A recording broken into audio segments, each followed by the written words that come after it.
Yeah, hi everyone. So this one is the transformer, and this is step up transformer, and here we are seeing the cooling fan, and its capacity is 20% each. So 5 number of cooling is set should be run in running condition, and here we are seeing that this side they have given 4 sets of fan, and the opposite side they have given 2 sets of fan, which has the capacity of 20%. This is for the cooling of the oil, and on the top you are seeing that this is the conservative tank there, and their insulation where we are just going to transfer the energy after stepping up. So this is made by ABB, and the capacity of this transformer is around 240 MVA. So it's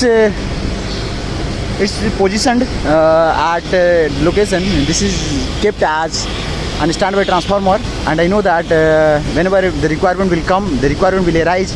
In that case, this transformer will be used, and after the failure of the running transformer, this transformer will be used for the application purpose.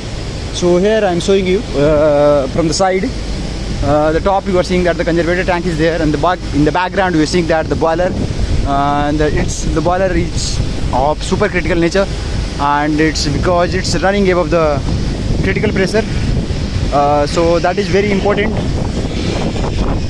at the same time, very crucial for the people who are just interested in understanding the thermodynamics and understanding the steam cycle and the property of the steam, because this is one of the important aspects to learn about the electrical energy, where we are generating through combustion of the coal that is particularly practiced in our country and all across the globe.